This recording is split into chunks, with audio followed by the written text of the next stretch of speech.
চন্দনদার কাছে আসি, যখন বাংলা বাঙালি প্রসঙ্গ আসছে, কাল তো বিধান ভবনের মধ্যে বাংলা ভাষায় কথা বলার জন্য আক্রান্ত হতে হয়েছে এমন অভিযোগ করছেন বাংলা পক্ষের গর্গ চট্টোপাধ্যায়রা। দেখো, আমি একেবারে শুরুতে যেটা বলি, তুমি যে প্রসঙ্গটা তুললে বিধান ভবনে, তুমি তারও আগে জানো বিধান ভবন আক্রমণ হয়েছে এবং সেটা একটা রাজনৈতিক আক্রমণ।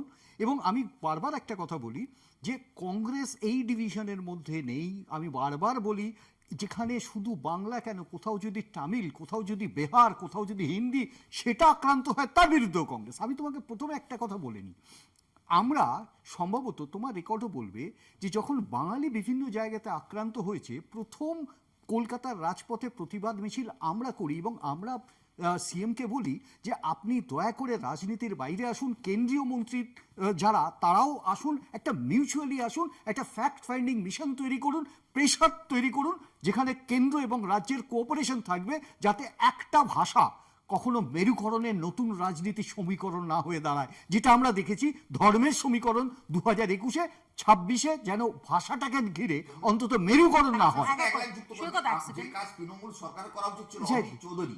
এক্স্যাক্টলি, আমি এই প্রসঙ্গে আমি এই কথাই বলছি। আজকে হরিয়ানাতে গিয়ে আমি সেই প্রসঙ্গেই আসছিলাম। আজকে দেখো, এটা আমি বিজেপি শাসিত বিভিন্ন জায়গায় রিপোর্টস বেশি, নো ডাউট অফ ইট, কিন্তু ঘটনাচক্রে অনেক স্টেট আছে যেখানে বাঙালি আক্রান্ত হচ্ছে। তোমাকে একটা কথা পরিষ্কারভাবে বলি, ও যে প্রসঙ্গটা তুলেছে, হরিয়ানাতে অধীর চৌধুরী পৌঁছে গেছিলেন এবং সেখানে গিয়ে আশ্বস্ত করেছেন, এবং শুধু তাই না, অ্যাডমিনিস্ট্রেশনের সাথে কথা বলেছেন। এই কাজটা কিন্তু রাজ্য সরকার করতে পারত। অধীর চৌধুরী কিন্তু এই মুহূর্তে এমপিও নন।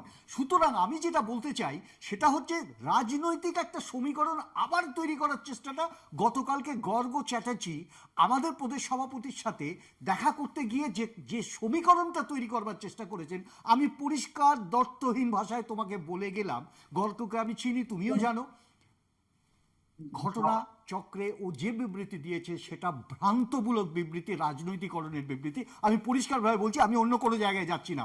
বাঙালির স্বার্থ প্রোটেকশন, ভারতবর্ষের গ্র্যান্ড ওল্ড পার্টির প্রথম প্রেসিডেন্টই বাঙালি ছিলেন। আমরা তো বাঙালি বলে আলাদাভাবে দেখিনি, আমরা দেখেছি ভারতীয়ত্ব, জাতীয়তাবাদ, এগুলো আমাদের স্লোগান, আমরা এইভাবে ভেবেছি।